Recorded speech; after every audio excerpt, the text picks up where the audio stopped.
오늘 소개해드릴 내용은 원래 2018년 하버드 대학교 졸업연설에서 나온 내용이에요. 네.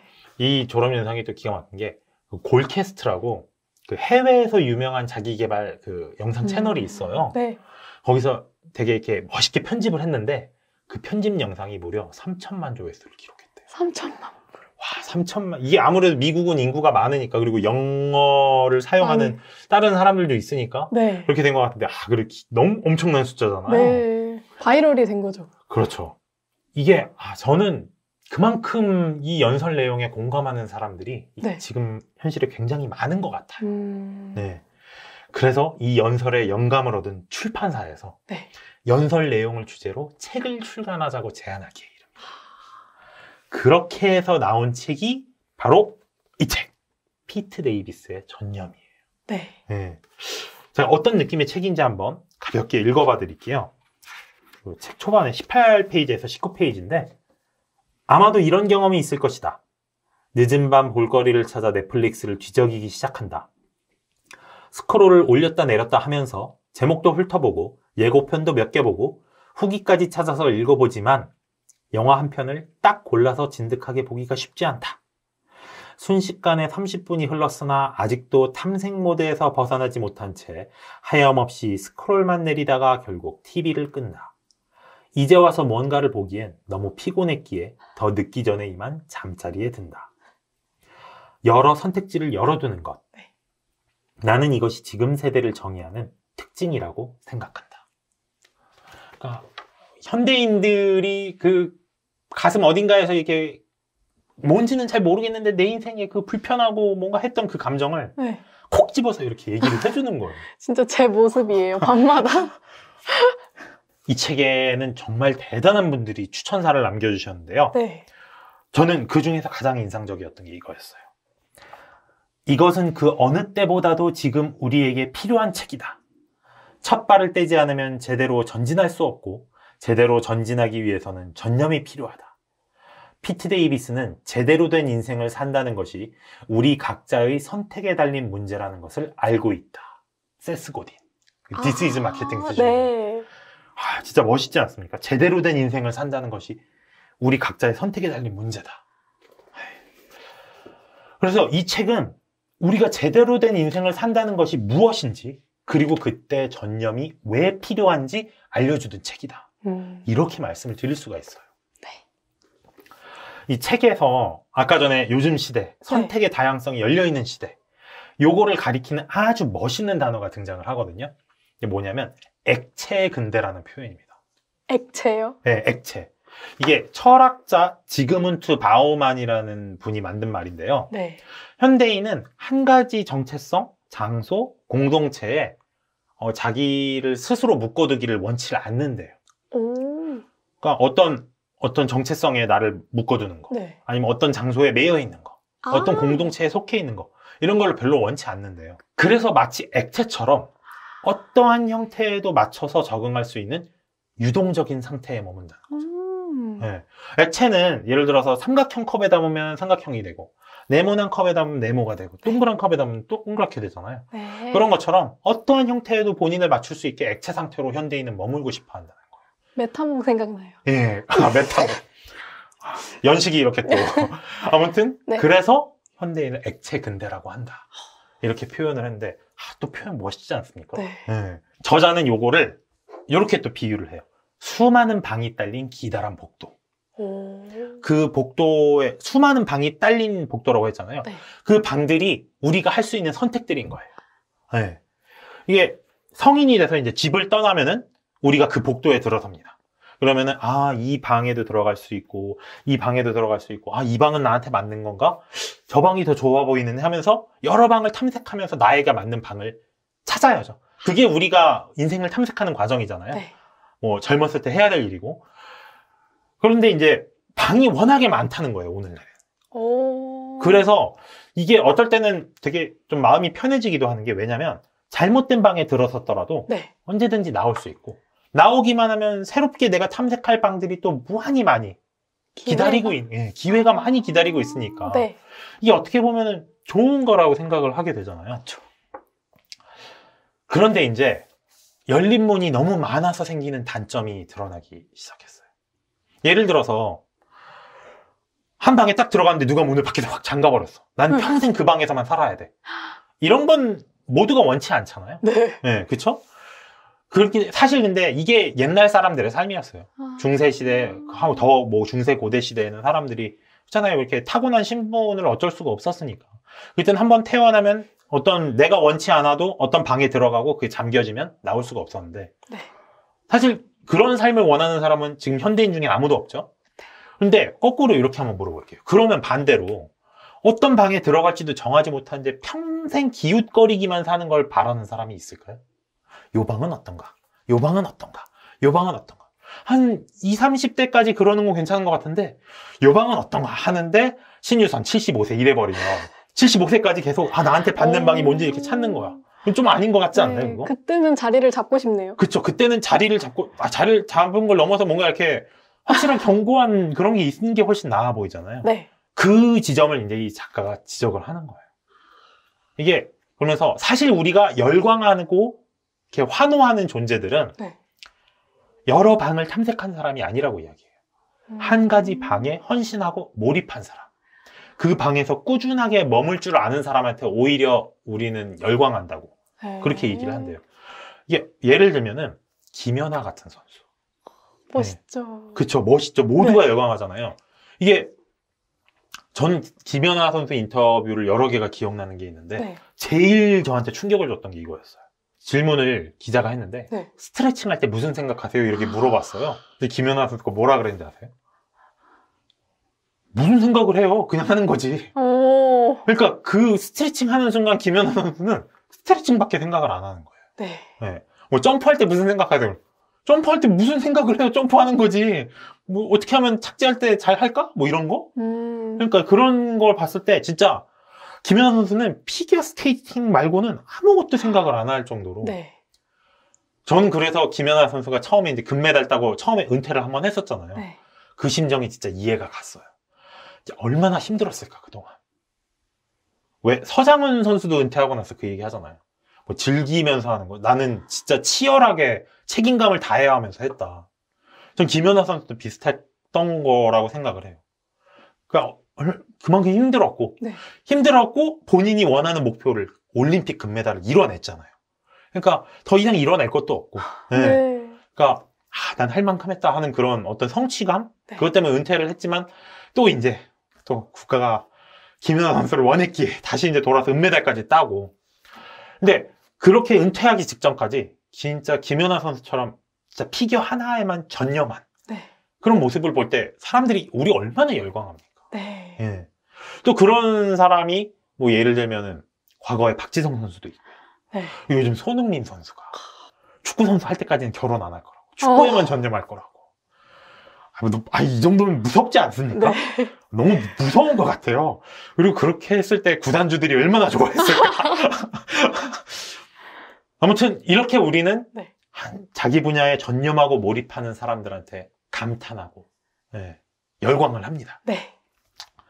이게 꼭 유명한 스포츠 스타만 해당하는 이야기는 아니라고 생각을 해요. 우리 주변에서도 저는 그런 걸 좀 많이 느끼는데 뭔가 이렇게 열심히 몰두하는 사람을 보잖아요. 그럼 그 사람이 되게 멋있고 예뻐. 맞아요. 그리고 제 아내도 저를 보면서 제가 막 이렇게 몰두하고 하고 있으면 되게 멋있어 보인대요. 그래가지고 정말 그러면 이제 뒤돌아서서 얘기를 하죠. 한마디 덧붙여요. 내 눈에는.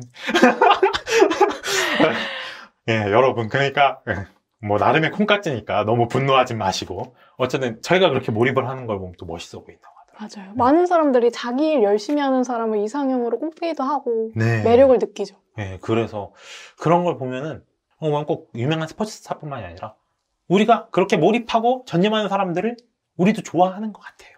그러면은 이제 우리가 그렇게 전념하는 사람이 되려면 수많은 방을 기웃거리기만 하는 게 아니라 무한 탐색 모드에서 빠져나가려면 어떻게 해야 될까? 그걸 또 제시하는 책이 전념입니다.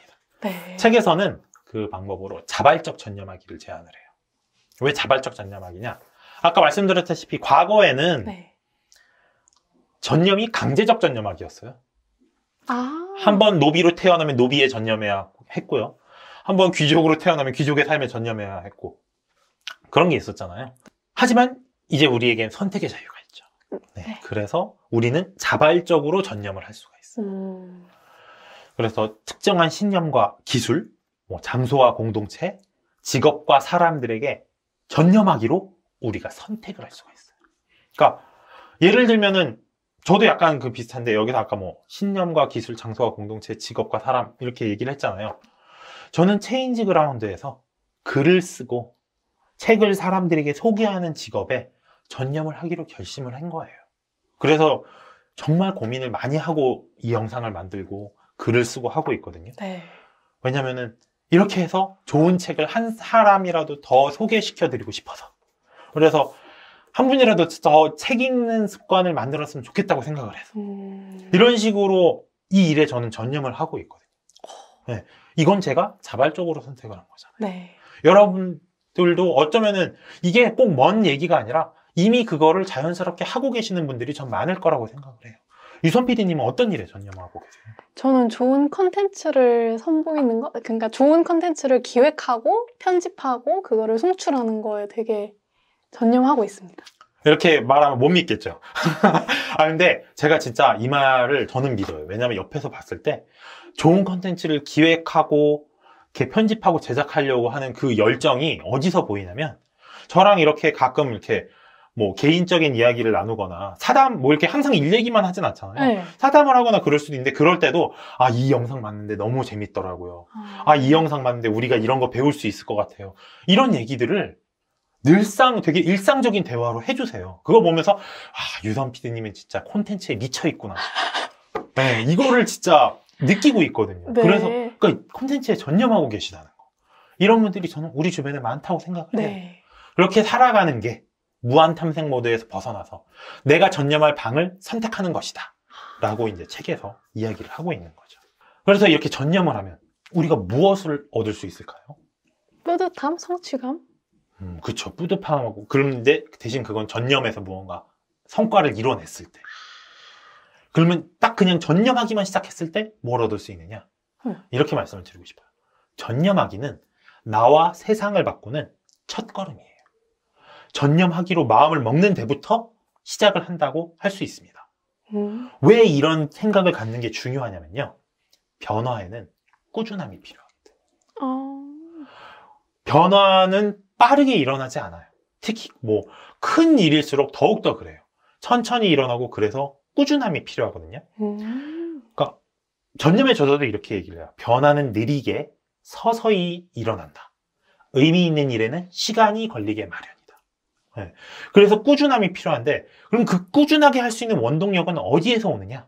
전념하겠다고 마음을 먹는 데서부터 오기 시작합니다. 네.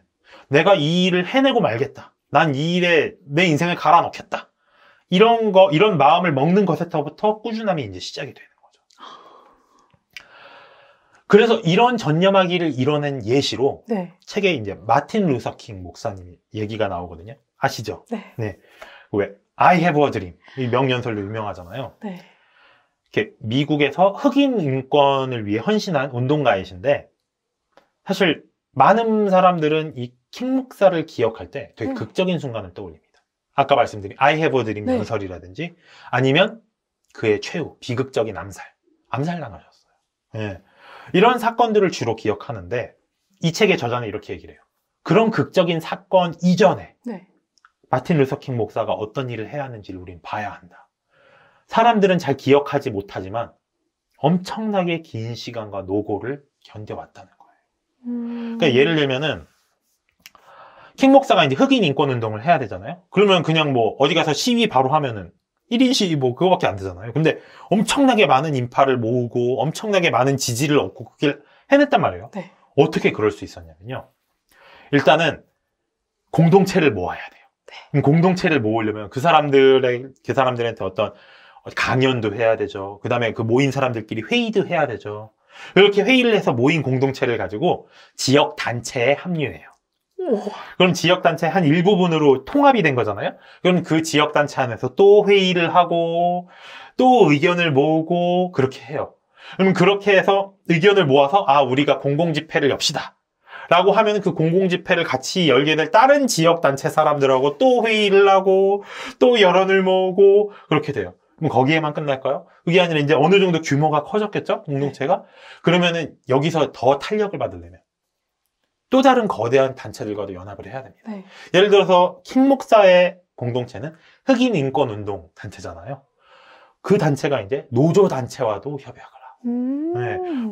뭐 교사 단체와도 연맹을 맺고, 그렇게 해서 흑인 인권 운동을 다 같이 도와주세요라고 또 연맹을 해야 돼요. 네. 그걸 하려면 또 어떻게 하겠습니까? 또 지루한 회의를 하고, 의견을 모으고, 가서 설득하고, 사람 만나고, 이렇게 지루하고, 평범하고, 반복적인 일에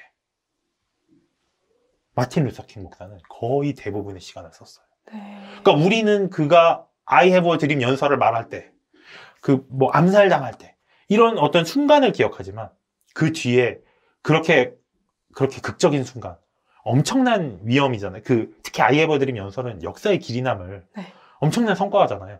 그 엄청난 성과를 이루기에 그 뒤에 얼마나 그 지루하고 반복되는 꾸준함이 있었는지, 진짜 엄청난 꾸준함이 있었던 거거든요. 그럼 킴 목사님은 그런 꾸준함을 즐기면서 하셨을까요? 아니에요. 엄청 스트레스 많이 받았다고 이야기를 한대요. 자서전에서도. 근데 그거를 어떻게 그렇게 견뎌낼 수 있었느냐? 전념하겠다는 각오가 있었기 때문이죠. 네. 저는 진짜 그 지루한 이야기들이 쭉 나오는데 읽으면서 처음에는 그렇지, 이렇게 해야지 하려면, 근데 이걸 이렇게까지 한다고? 이걸 이렇게까지 한다고? 이걸 사람이 했다고? 이렇게 되는 거예요, 점점. 그 지루한 것들이 계속 읽으니까. 그러니까요. 이걸 사람이 했다고? 이런 소리가 나올 정도의 그 지난한 과정을 꾸준히 해낸 거. 이런 게 진정한 전념이라는 거죠. 그렇네요. 무섭지 않습니까? 네. 네. 이 얘기를 들으면서 그 한마디 해주셨잖아요. 이렇게까지 한다고? 네, 이렇게까지 저는 한다고. 우리나라 그 정지훈 B.씨 있잖아요. 네. 그 연예인분이 이제 몸 만들 때 헬스장에서 이제 런닝머신 뛰면서 그 생각을 했다고 하시더라고요. 근데 어떤 강의에서 선생님도 그런 생각, 이렇게까지 해야 되나? 할 때 잘하고 있는 거라고 하시더라고요. 전념이라고 해야 되는군요. 그렇죠. 이렇게까지 해야 되나? 너무 신성하고 멋있어요. 진짜 멋있죠. 네. 예. 그래서 이 책의 저자는 변화를 일으킨 사람을 가리켜서 네. 똑똑한 엔지니어가 아니라고 이야기를 해요. 대신에 끈기 있게 마음을 다하는 정원사라고 이야기합니다. 우리가 보통 변화를 일으키는 사람 하면은 뭔가 똑똑해가지고 기발한 아이디어를 가져오고 그거를 현실화시킬 수 있고, 그래서 엔지니어 같은 사람이 변화를 일으키는 사람이라고 생각을 하는데 그게 아니라 변화를 일으키는 사람은 매일매일 물을 주고 매일매일 잡초를 뽑고 매일매일 이파리를 닦아주는 그런 꾸준한 마음을 다하는 정원사가 진정 세상을 바꾸는 사람이다. 이렇게 얘기를 해요. 비유가 너무 좋은데. 그렇죠. 너무 네. 멋있죠? 그래서 책에서는 이런 꾸준한 사람들을 가리켜서 전념하기의 영웅들이라고 부릅니다. 아까 말씀드린 김연아 선수 같은 분, 네. 손흥민 선수 같은 분, 네. 이 콘텐츠에 미치신 유선 PD 같은 분. 이건 빼야 돼. 그냥 그러세요. 콘텐츠에 미치신 유선 PD 같은 분. 이런 분들이 이제 전념하기의 영웅들인 거예요. 네. 예전에 저희 체인지 그라운드 유튜브 채널에서 애니메이션 나무를 심은 사람 제가 한번 소개해드린 적 있잖아요. 너무 박사님하고. 재밌었어요. 네. 다시 한번 그 내용 한번 이 영상에서 한번 얘기를 해드리면 내용이 이래요. 프랑스의 이제 한 황량한 산악지대에 양치기가 한 명 살고 있었습니다. 이름이 엘제아르 부피에라는 분인데 딱 프랑스 이름 같죠? 이분이 이제 그 황량한 산악지대에 숲을 만들겠다는 목표를 세웠어요. 이게 황량하니까 사람들이 살기도 힘들고 살기 힘드니까 사람들이 되게 팍팍해지고 난 여기를 살기 좋은 곳으로 만들겠다 하면서 여기를 나무 한 그루 없는 그냥 흙땅인데 거기를 숲으로 만들겠다고 한 거예요. 불가능한 목표 같지 않습니까? 사람이 어떻게 숲을 만들어요? 그렇죠. 네. 그런데 어쨌든 그 사람은 매일같이 황량한 땅으로 나가서 네. 철로 된 막대기를 가지고 땅바닥에 이렇게 구멍을 팝니다. 그리고 도토리를 심었어요. 이걸 3년 동안 10만 개의 도토리를 심었대요. 3년이요? 네, 3년 동안 10만 개. 와. 이거 뭐지? 이건 이게 아까 비슷하잖아요. 그렇게까지 했다고? 사람이 그렇게 할 수 있어? 약간 이런 생각 들잖아요. 대단하시네요. 그리고 이제 기적이 일어났습니다. 10만 개의 나무 중에 2만 개가 싹을 틔웠고요. 그 2만 개 중에 1만 개가 사람 키보다 큰 떡갈나무로 자랐대요. 그래서 이제 숲이 생기기 시작을 합니다. 그래갖고 이제 나무들이 이렇게 생기기 시작하니까 뭐 어떤 일이 생기냐면 물이 돌아왔대요. 시냇물이 다시 흐르기 시작해요. 왜냐면 나무들이 수분을 이렇게 머금으니까. 나비 효과로. 그렇죠. 시냇물이 흐르기 시작하고 숲이 생기니까 새들이 날아오기 시작하고. 그래서 이제 마을이 사람이 살만한 곳으로 바뀌기 시작하는 거예요. 이걸 보면서 이제 사람들은 숲이 저절로 생겼어. 누가 했는지 모르니까. 숲이 저절로 생겼어요. 신의 기적이에요. 라고 말을 하지만 사실 그 기적은 노인이 되어버린 어느 양치기의 꾸준함이 일으킨 일이었던 거죠. 너무 멋있는 얘기잖아. 이 작품을 아까 그 말씀드린 애니메이션으로 만든 분이 캐나다의 애니메이터인 프레드릭 맥이라는 분이에요. 이분이 이 애니메이션을 어떻게 만들었냐면요. 이렇게 불투명 셀 위에다가 네. 색연필을 사용해서 그림을 그렸대요. 네. 손으로. 네. 한 프레임씩이요? 그렇죠. 한 프레임씩. 디즈니처럼. 근데 디즈니는, 그러니까 옛날 애니메이션이니까 요즘에는 이제 컴퓨터 작업을 하지만 옛날에는 다 손으로 그렸잖아요. 네, 한 장. 네, 한 프레임씩. 근데 그거를 여러 사람이 하잖아요. 공장식으로. 이렇게 해서 넘기고 이렇게 하잖아요. 이분은 그거를 거의 대부분은 혼자서 했대요. 그럼 여기까지 오면 이제 사람이 그렇게 할 수 있다고? 그렇게까지 했다고? 또 이 소리 나오잖아요. 그래서 작업 기간만 5년 6개월이 걸렸대요. 와, 포기할 만도 했는데 정말 대단하시네요. 5년 6개월 동안 그걸 혼자서 색연필로 그림을 한 컷 한 컷 그린 거예요. 그래갖고 이제 작품이 나왔는데, 네. 그 나무를 심은 사람은 여러분 이게 한 번쯤은 꼭 기회가 된다면 보시기를 권해드릴게요. 네. 미야자키 하야오 아시죠? 네. 세계적인 거장이잖아요. 이분이 이거는 진짜 전설적인 걸작이다 이렇게 극찬을 했대요. 그리고 실제로 그런 소리를 들을 자격이 있을 정도의 훌륭한 작품이에요. 네. 자, 여기서 한번 봅시다. 이야기 속 주인공인 엘제아르 부피에 네. 그 10만 개의 나무를 심어서 숲을 만들었잖아요. 네. 그리고 이야기 밖에 있는 애니메이터 프레드릭 백. 5년 6개월 동안 혼자서 그 걸작을 만들어내. 네. 그러니까 정말 재밌는 게 한 사람은 숲을 만드는 기적을 이루었고요. 다른 한 사람은 전설적인 걸작을 만들었어요. 네. 기적을 만들고 전설을 만든 그 원동력이 뭐냐? 전념이라는 거죠. 나무 심기에 전념했고 애니메이션 그리기에 전념했기 때문에 기적과 전설을 만들었다. 저는 그렇게 생각을 합니다. 진짜 멋있는 분들 아닙니까? 어마어마한 것 같아요. 이런 분들이 진짜 멋있는 분들인 것 같아요. 네. 저는 그게 이 책 전념이 우리에게 선사하는 가장 중요한 인생 철학이 아닐까 싶어요. 기적과도 같은 일, 전설과도 같은 일을 어떻게 이뤄낼 수 있느냐. 우리 삶을 제대로 살아서 그런 게 진짜 제대로 사는 삶이잖아요. 그런 거 어떻게 이뤄낼 수 있느냐. 그때 우리에게 필요한 게 전념이다. 왜 세상이 점점 더 빨라지고 있다 이런 얘기가 나오고 있잖아요. 네. 그리고 또 요즘에는 그 콘텐츠 소비하는 문화도 빨라져가지고 왜 스낵컬처라는 네. 말씀 들어보셨죠? 네. 예, 이렇게 과자를 먹듯이 문화를 가볍게 소비하는 거예요. 저는 이러한 세태가 그 아까 전념에서 이야기한 액체 근대와 좀 통하는 면이 있는 것 같아요. 네. 그래서 우리 시대는 무언가에 몰입하고 전념하고 꾸준히 이어가는 것의 중요성을 점차 잃어버리는 것이 아닌가? 그래서 이제는 콘텐츠도 꾸준히 보지 못해서 스낵컬처만 찾는 게 아닌가? 이런 걱정이 조금씩 들기 시작하거든요. 하지만 아까 말씀드렸다시피 변화에는 시간이 필요합니다. 나를 바꾸고 세상을 바꾸려면 전념할 줄 알아야 돼요. 그리고 그렇게 전념하잖아요. 그러면 그렇게 해서 나온 결과는 우리가 예상했던 것보다 훨씬 더 클 거라고 저는 생각을 해요. 기적이 되고 전설이라고 불릴 정도로. 네. 그래서 내가 어떻게 살아야 될까? 내가 앞으로 내 인생을 어떻게 살아야 될까 고민하시는 분들이 있다면 이 전념이 전하는 삶의 태도에 한번 귀 기울이면 좋을 것 같아요. 무언가에 꾸준히 전념하는 삶의 자세가 얼마나 위대해질 수 있는지 한번 그거를 여러분들 책을 보시면서 느낄 수 있으면 좋겠고요.